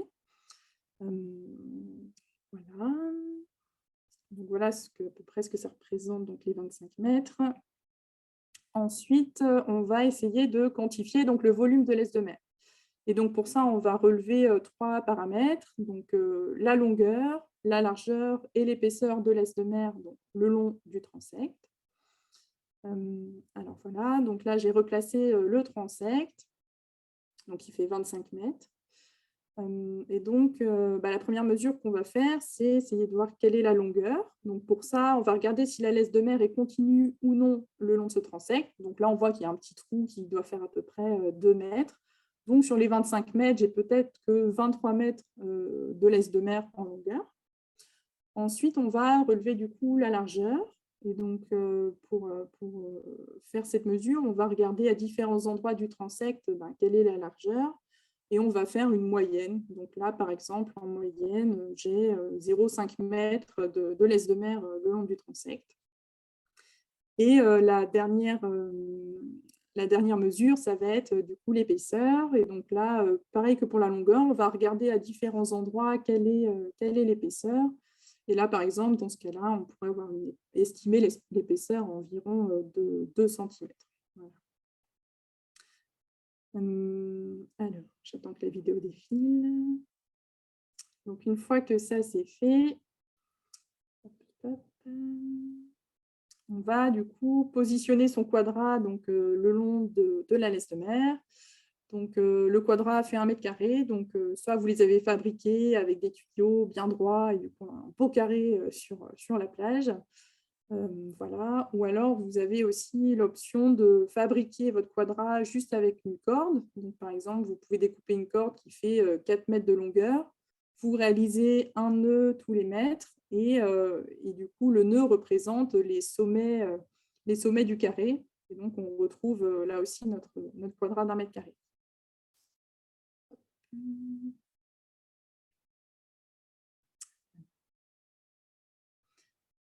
Donc ensuite, l'idée, ça va être de prendre en photo donc, le quadrat. Donc là, par exemple, on a un seul transect, on est sur le transect 1 et on a un seul quadrat, donc on est sur le quadrat 1. Donc pour vous aider, on a des petites étiquettes qui sont à télécharger que vous pouvez placer dans le quadrat au moment de la photo, ce qui vous permet après de retrouver votre photo et de l'associer au bon quadrat facilement. Donc il faut prendre le quadrat en photo dans son ensemble. Et une fois que ça c'est fait, on va pouvoir commencer à trier nos algues, donc par forme et par couleur. Bon, là, comme je vous le disais, les algues n'étaient pas très fraîches. Du coup, c'est un peu difficile de bien distinguer les couleurs. Voilà. Donc là, on voit qu'on a quand même quelques algues vertes, un petit peu d'algues rouges et puis une majorité d'algues brunes avec des formes différentes. Voilà. Et donc, une fois que les algues sont triées, on va tenter donc, de les identifier. Donc, je vais peut-être passer un petit peu vite sur cette étape puisque je pense que la clé, vous la maîtrisez. Donc, l'idée, c'est toujours de… Enfin, voilà, sur la première page, on a le rappel de la morphologie des algues. Et ensuite, pour identifier notre algue, on va toujours à l'étape numéro 1, qui est notée par un petit 1 en haut à gauche. Et donc, par exemple, là, si on essaye de déterminer cette algue-là, qui est un petit peu sèche, au moins, on voit sa couleur. Donc, voilà, la première question qu'on se pose, c'est de quelle couleur est mon algue. Donc, ici, on est plutôt sur une algue verte. Donc, on nous demande d'aller à l'étape numéro 2. Donc, si j'avance un tout petit peu. Donc, voilà, donc on arrive sur cette étape 2. Donc, on voit que ce n'est pas une plante qui est en forme de ruban. Du coup, on continue notre chemin et on arrive sur les algues vertes aplaties. Donc, on est plutôt dans ce cas-là. Alors, si jamais on a un doute, on peut regarder les autres catégories. Donc, les autres catégories, c'est plutôt des algues filamenteuses. Donc, on n'est pas dans les algues filamenteuses, on est vraiment dans les algues vertes aplaties. Donc, c'est notre ulve qui est noté V1. Et donc, c'est l'information qu'on va retrouver sur notre feuille de notes. Donc, nos algues vertes, notre ulve qui est associé à son petit code V1. Et donc, ce qu'on note, c'est l'indice d'abondance.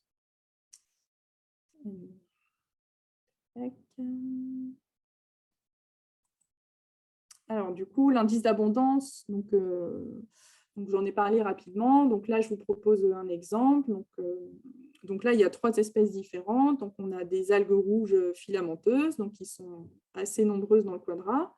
On a des algues brunes qui sont beaucoup moins nombreuses dans le quadrat. Et puis, on a aussi une petite algue verte présente. Voilà. Et donc, dans ce cas-là, on aurait pu mettre, forcément, l'algue rouge, c'est la plus abondante. Il y a énormément de morceaux de cette algue-là. Du coup, on serait plutôt sur un indice d'abondance de 4. Pour l'algue brune, on n'a que 2 morceaux de cette algue-là. Donc, c'est plus que 1. Donc, on mettra 2 en indice d'abondance. Et pour l'algue verte, il y a un seul morceau pour cette algue-là. Du coup, on est plutôt sur un indice d'abondance de 1. Voilà. Et donc c'est ce qu'on… Voilà, l'indice d'abondance, c'est vraiment ce qu'on note sur la feuille de notes. Et donc, une fois qu'on a fini de compléter notre feuille de notes, il reste l'étape saisie des données donc sur le site Internet. Donc voilà, donc le site Internet. Alors, je vous enverrai la présentation de ce soir, comme ça, vous aurez accès à tous les liens. Donc, le site Internet donc, est présent associé à ce lien-là.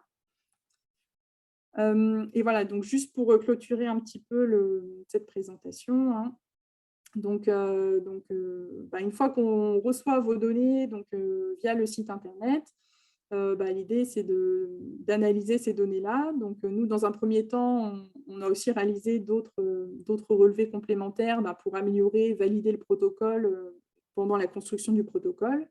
Et ensuite, l'idée, c'est de pouvoir explorer différentes questions de recherche avec les observations qui sont faites par tous.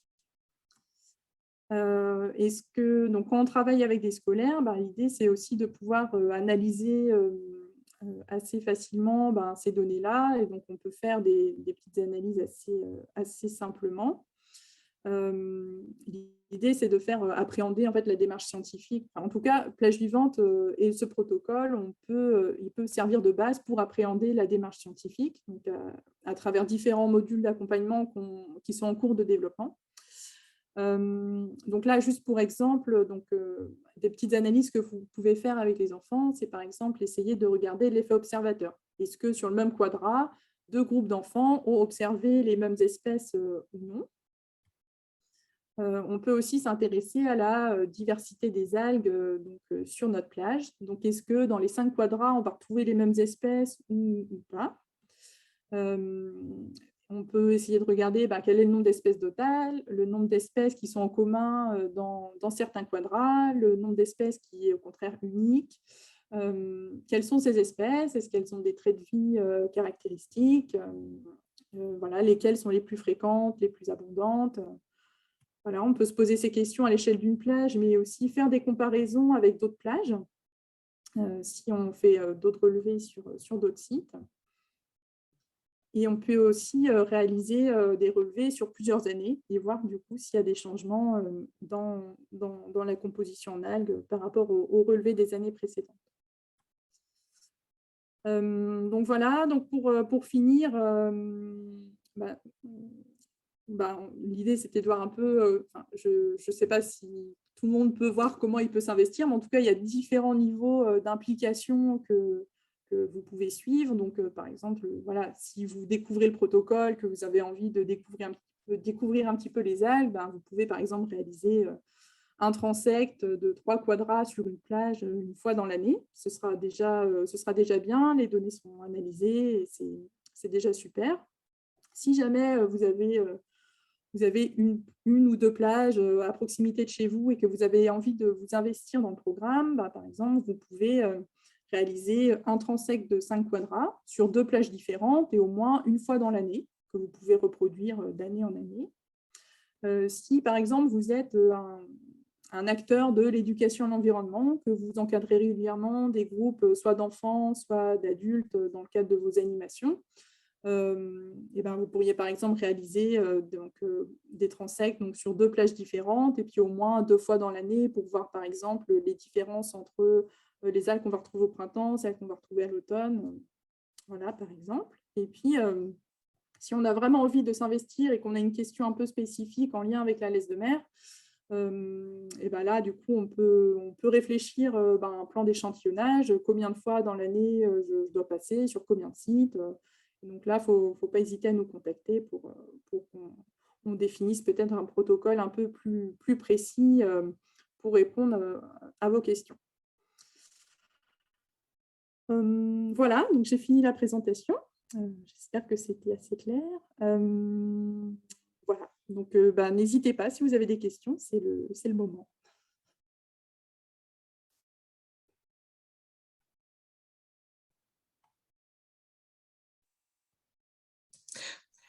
Je pense que, juste pour préciser, c'est vrai qu'on n'a pas forcément un décamètre. Je reviens juste sur la mise en œuvre du protocole. Sur la plage, on n'a pas toujours un décamètre, ou envie d'investir dans un décamètre. Je pense que 25 mètres en faisant des grands pas, on sait à peu près faire 1 mètre et on sait faire 25 mètres. On sait après positionner. Alors, un quadrat d'1 mètre carré, ça c'est important parce qu'évidemment, c'est ça qu'on va comparer. Et à chaque fois, donc c'est vrai que si un coup on fait 10 cm² puis un autre coup 2 mètres carrés, bon, ça va être difficilement comparable. Donc il faut vraiment rester sur l'unité d'1 mètre carré. Mais comme l'a dit Pauline, juste un bout de ficelle et puis d'enrouler sa ficelle et de la déployer sur la plage, c'est possible. Et après, les quadras, on peut les répartir en faisant 5 pas, par exemple, pour les espacer. L'idée, c'est juste que ça soit un peu systématique de façon à ce qu'on n'aille pas poser à chaque fois le quadrat sur les algues qu'on a trouvées jolies ou tiens, il y a cette espèce rare qu'on connaît, puis tiens, je vais aller mettre mon quadrat dessus. Et du coup, c'est un petit peu moins représentatif de ce qu'il y a sur la plage. Donc, c'est vraiment le principe de ne pas choisir. Normalement, on positionne au hasard et le fait de faire 5 pas entre chaque quadrat permet de s'y retrouver comme ça. Vous avez certainement plein de questions, donc n'hésitez pas.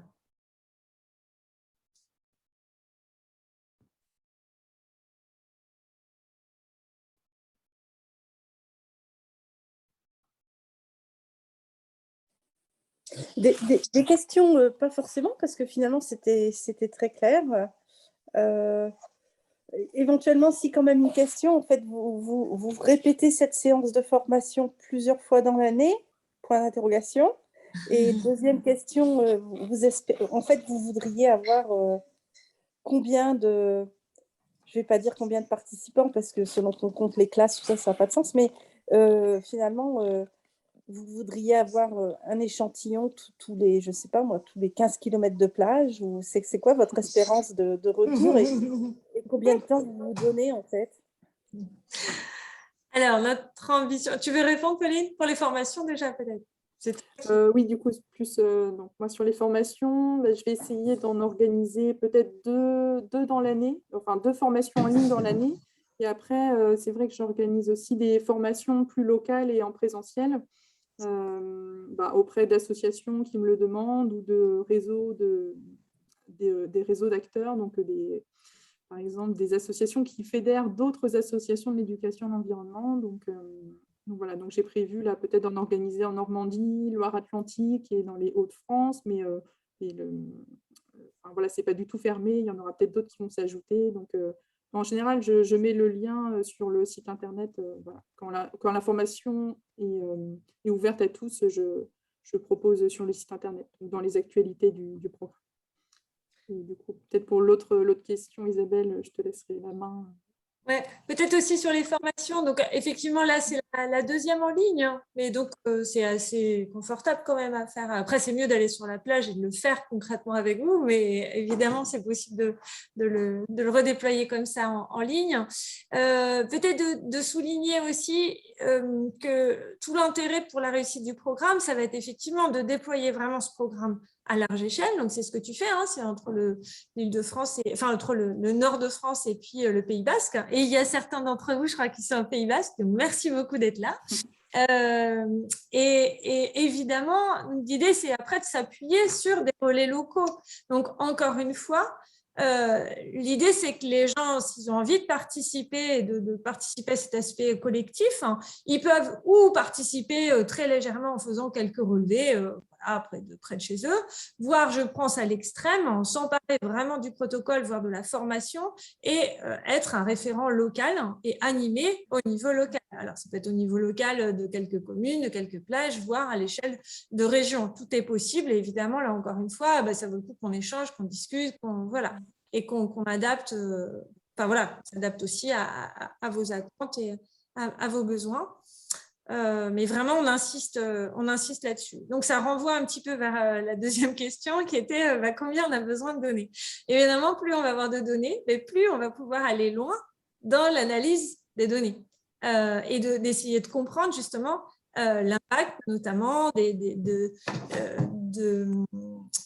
déjà les effets de l'environnement et puis globalement l'impact des changements globaux, ce qui nous intéresse donc sur du temps plus long. Donc c'est aussi ce qu'a dit Pauline en double, en couplet. Nous on réalise aussi un certain nombre de relevés, donc où on va un petit peu plus loin au niveau détermination. Pour vous donner des exemples, là on a par exemple fait deux études plus spécifiques. On a échantillonné entre 150 et 200 sites. Donc sur plutôt la Bretagne, et on a regardé par exemple le lien avec la diversité en habitat à proximité des plages, pour se demander mais d'où viennent vraiment toutes ces algues qui sont sur la laisse de mer. Est-ce qu'effectivement ça vient de très très loin, ou est-ce que non, majoritairement au final ça vient de juste la baie qui est en face, et voilà. Donc ça, on ne va pas vous donner tout de suite les résultats, ce sera en vous présentant, et ça marche bien. Et là, on va regarder maintenant, par exemple, est-ce que ça nous renseigne sur maintenant l'état des habitats marins, non plus uniquement sur la diversité des habitats marins, mais vraiment sur leur état. Donc ça, on est en train donc on a à peu près 150 sites qui ont été échantillonnés, et puis là, on va mener une étude plus particulièrement là-dessus. Donc, on a échantillonné des sites en mauvais état et des sites en très bon état, et on va regarder comment ça se traduit au niveau de nos laisses de mer.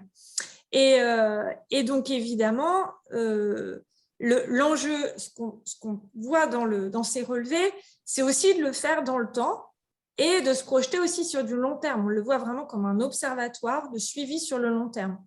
Pour les algues, on sait que voilà, la température de la mer se réchauffe, la température des masses d'eau, et on a des déplacements, des extensions d'air d'espèces, plutôt vers le nord, ou justement des régressions aussi d'espèces, des espèces nordiques.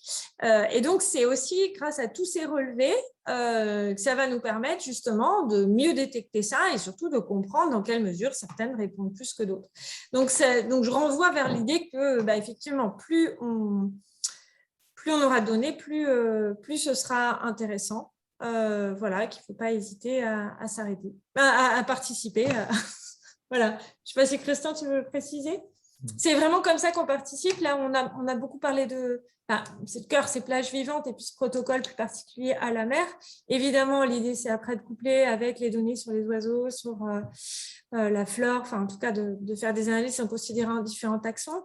Mais ne serait-ce que sur les algues, c'est des approches qu'on a vraiment développées sur d'autres groupes taxonomiques qu'on n'a peut-être pas présentés, mais on travaille au Muséum d'histoire naturelle dans un laboratoire qui a développé ces programmes de sciences participatives dans l'idée de développer des suivis sur le long terme qui permettent collectivement de collecter beaucoup d'informations et de les mettre ensemble et de mieux documenter l'état de la biodiversité et d'essayer de comprendre surtout qu'est-ce qui fait que voilà, ça va mieux, ça va moins bien, ou pourquoi telles espèces réagissent comme ci ou comme ça.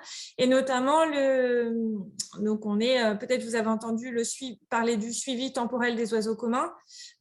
Donc la structure animatrice, c'est la LPO, mais les programmes qui ont été développés, c'est notamment au niveau du muséum, et c'est un partenariat entre l'association et le muséum. Voilà, il y a pareil pour le SPIPOL, les insectes pollinisateurs, ou pour les chauves-souris, ou pour, voilà, en tout cas, tout un ensemble de taxons qui sont suivis. On vous invite à aller voir autrement sur Viginature.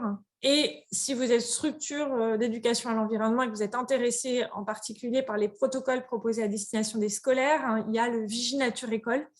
Et donc, plage vivante à la mer fait partie des protocoles qui sont proposés aux scolaires et qui sont maintenant sur le site de Viginature École. Et qu'on remet le lien aussi sur le site. Alors, les périodes les plus propices pour mettre en place ce protocole, on dirait que c'est... On va mettre septembre-octobre, parce qu'il y a un arrivage assez important là d'algues. Et puis, on va dire aussi mars-avril, ça va être intéressant. Et disons que nous, c'est des périodes où on échantillonne aussi beaucoup. Et du coup, comme on échantillonne à peu près à la même période sur plein de sites, c'est plus facile pour faire des comparaisons. Après, vous pouvez échantillonner toute l'année. Après, en août, on ne recommande pas trop. En juillet-août, il y a... Voilà, aussi, parce que effectivement, il fait chaud, elle dessèche vite et puis ce ne sent pas forcément très, très bon. Voilà, mais en tout cas, il ne faut pas hésiter, en fait. Ah oui, et il y a le problème, effectivement, aussi des algues vertes. Bon, on essaie de... Mais pour l'important, n'allez pas faire des suivis de laisse de mer, de marée verte, c'est-à-dire si vous êtes dans des grands systèmes comme les baies de Saint-Brieuc avec des échouages massifs d'algues vertes, ça devient toxique lorsqu'elles se décomposent. Voilà. Ce qui n'est pas le cas lorsque c'est des petits échouages d'algues brunes. Voilà. Donc, on est vraiment sur les algues fraîches, encore une fois, c'est vraiment les algues qui sont déposées par la dernière marée.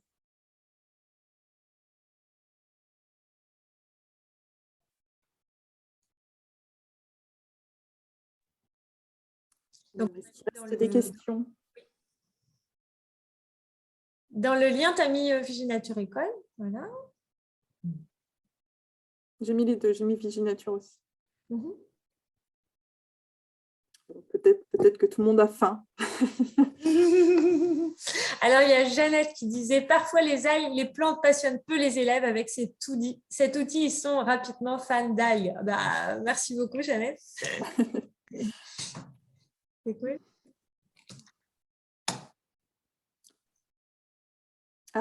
Oui, Gaëlle. Oui, bonsoir. Bonsoir. Merci pour la présentation. Je suis contente d'avoir découvert le programme. Moi, je me demandais si vous avez besoin d'aide aussi sur la partie analyse de données et si il y a une partie des analyses qui a lieu dans le cadre de l'asso ou si c'est uniquement les assos partenaires et les centres de recherche qui s'occupent de cette partie-là. Alors, là, on le voit pareil à différents niveaux.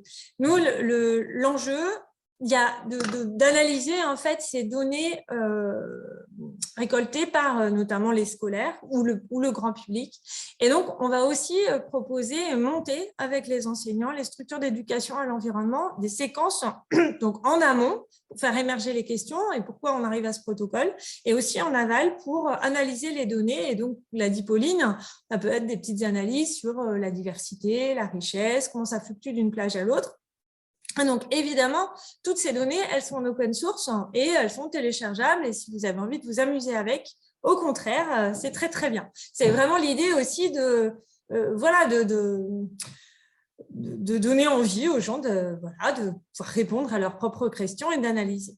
Nous, après, dans le cadre analyse plus particulièrement sur l'aspect scientifique, évidemment, sur le plan scientifique, on le valorise. Et donc sous un cadre plus formel, donc qui est plus de la publication scientifique. Et dans ce cadre-là, on travaille ensemble, et on a aussi des recrutements donc de post-doctorants. Donc on a 2 personnes entre autres. Il y a eu Elisa Alonso-Aller qui a travaillé dessus, et puis là il y a Martin Thibault qui nous a rejoint pour 1 an. Voilà, et voilà pourquoi tu nous voilà, donc après, tout est possible, mais disons qu'on a des projets plus spécifiques sur effectivement la valorisation de ces données, évidemment. Ok, merci. Merci beaucoup.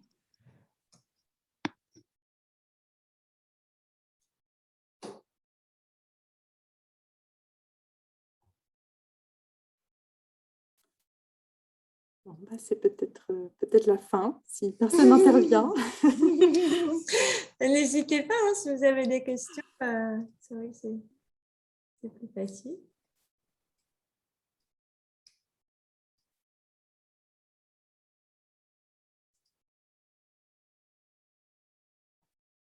Bon. Il y a un nouveau message. Ah, bah super. Merci Fabrice.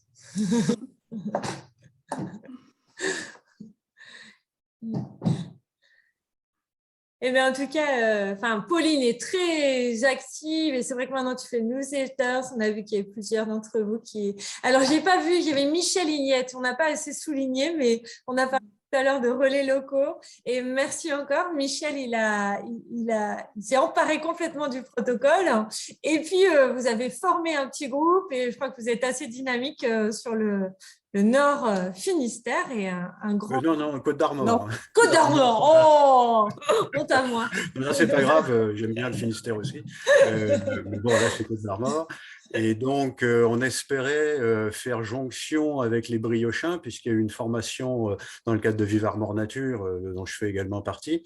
Et donc, avec Delphine, il y avait une date qui avait été retenue pour faire une sortie commune entre les 2 groupes là, sur le sillon de Talbert, qui était à peu près médian. Et puis faute de participants inscrits, on a malheureusement annulé. Bon, mais je ne vous cache pas que les annulations tombent en quantité, parce que là, j'avais une sortie du groupe littoral de Bretagne Vivante lundi dernier. Alors là, ce n'était pas sur les algues, c'était beaucoup plus large, et c'est sorti sur l'Estran, qui était programmé pour le groupe Trégor-Gouello. Et les conditions météo ont fait qu'on a annulé. Donc voilà, il y a des annulations. Bon, les conditions météo ne sont pas très incitatives à l'heure actuelle sur l'est de mer. Et puis là, maintenant, le coin où on va habituellement, il y a plus d'1 mètre d'épaisseur. Alors, pour trier ça fait peur. Donc, bon, voilà. Mais enfin, on en avait parlé avec Pauline initialement pour savoir si on choisissait ce lieu quand même, connaissant effectivement ses caractéristiques très, très particulières. J'avais dit que ça va complètement fausser les statistiques, parce que c'est une plage surprenante, mais enfin, on avait quand même pris le choix d'échantillonner sur cette plage. Donc, enfin, là, oui, plus d'1 mètre d'épaisseur, ça inquiète. Bon, alors après, nous, ça nous arrive, et on échantillonne souvent. Évidemment, on ne va pas sortir toutes les algues qui sont sur 1 mètre. Bon. Et donc, on fait… de toute façon, on arrive assez vite. De toute façon, voilà, on cherche, qu'au bout d'un moment, on n'en trouve vraiment plus beaucoup donc, de nouvelles. Donc, il faut fonctionner comme ça. Oui. Mais… Voilà, on voulait juste vous dire, donc encore un grand merci, voilà, Michel, pour effectivement cette animation du réseau là-haut, et bah, toutes les données qui sont rentrées. C'est un plaisir et je peux dire que là maintenant on a de la pratique hein, et les gens qui viennent le font vraiment avec plaisir. Alors il y a le côté sciences participatives, mais il y a aussi un côté social hein, qui est peut-être pas complètement négligé. Donc là je le dis pour les gens qui auraient envie de se lancer, d'arriver à monter des petits groupes comme ça, c'est hyper sympathique. Alors on peut le faire tout seul hein, évidemment, on peut le faire avec des scolaires, mais d'arriver à agréger des gens qui sont des curieux de l'environnement et éventuellement curieux de l'estran. Bon, je vous cache pas, là, c'était évoqué tout à l'heure Bernie Click. Florian l'a cité. Je suis testeur Bernie Click. Et justement, je voulais le tester lundi dernier avec le groupe Bretagne Vivante. Manque de peau, la météo n'a pas été si favorable. Encore que, ça a été annulé le dimanche. Et moi, je suis sorti le lundi. On avait même du soleil. Du vent, oui. Mais on aurait pu quand même le faire. Mais voilà, c'est comme ça. Mais voilà, ne négligez pas le côté, même j'allais dire, social. Hein, c'est sympathique de faire ce genre de choses et autant le dire et autant partager, c'est beaucoup plus agréable. Déjà, c'est peut-être plus efficace parce qu'on n'a pas toujours le même point de vue et donc on compare justement nos arguments pour dire non, c'est telle ou telle espèce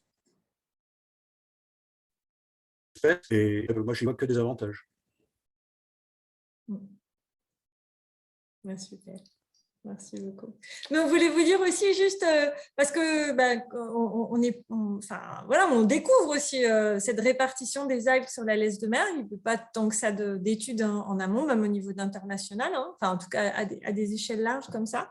Et c'est vrai qu'on avait aussi des doutes. Est-ce qu'il y a une régularité? Est-ce qu'on va retrouver un petit peu toujours les mêmes espèces sur une même plage et puis par contre sur d'autres plages c'est très différent, donc effectivement ça se confirme. Et on voulait juste souligner que nous on est retourné à l'île de Saint, une espèce un petit peu en limite de répartition et en fait on l'a retrouvée mais 3 années de rang exactement sur le même site alors qu'ailleurs on ne l'a jamais trouvé autrement. D'accord. Donc il y a vraiment un message qu'on arrive à capter en travaillant aussi sur ces laisses de mer. Et ça, c'est plutôt chouette, quoi. Même si, évidemment, il y a des algues qui viennent de plus loin, majoritairement, ça vient quand même juste d'en face. Peut-être prévenir les gens qui voudraient mettre leurs résultats en ligne, que parfois, il y a quelques difficultés. Moi, j'avais des photos, par exemple, qui étaient trop lourdes, donc ça bloquait. Des problèmes aussi sur la carte. Enfin Pauline est au courant de tout ça et apporte les améliorations au fur et à mesure. Mais de dire aux gens de ne pas s'inquiéter, si ça bloque, contactez Pauline. Et, vraiment, je ne comprenais pas, hein, j'y arrivais pas. C'est-à-dire que je mettais et puis ça passait pas. Et c'était le poids de mes photos qui était trop important. C'est tout couillon, hein, mais tant qu'on n'a pas cette information, je peux vous dire, j'ai passé quelques moments pas très agréables. Voilà. Quand on est en échec, c'est pas marrant, quoi. D'autant plus, on a les résultats, je vais les mettre en ligne, et puis ça passe pas. C'est un petit peu frustrant. Quand on a l'explication, ça va. Oui, mais ce que je peux dire aussi, c'est qu'on a mis exprès quasiment aucun champ obligatoire. Donc, c'est vrai que la photo, finalement, c'est assez optionnel. C'est vraiment du bonus si on l'a, mais si jamais ça passe pas, on n'arrive pas à la déposer, on peut quand même aller jusqu'au bout du formulaire sans déposer la photo. Oui, mais si on ne sait pas et qu'on s'entête à mettre la photo, ça ne passe pas. Donc, si on sait qu'on peut ne pas mettre la photo, ça change tout. Il faut le savoir. Là, vous le savez maintenant. Voilà, tout à fait. C'est pour ça que j'en fais profiter en disant, s'il y a un bug, s'il y a un truc qui ne passe pas, ce n'est pas grave, il faut prévenir Pauline, quoi. Et très honnêtement, on est très bien accueillis. Merci. Bon, tant mieux.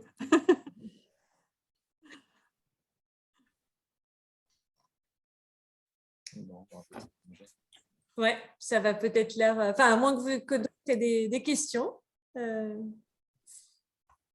Non. Échu. Ah si, bon. Merci. Merci à vous et du coup, n'hésitez pas. Si jamais il vous reste des questions, vous pouvez aussi m'appeler sans souci, me contacter par mail et puis belles observations à vous. Et puis voilà, à une prochaine. Et bon appétit. Bon appétit, merci beaucoup. Très bonne soirée. Au revoir. Au revoir. Merci, au revoir.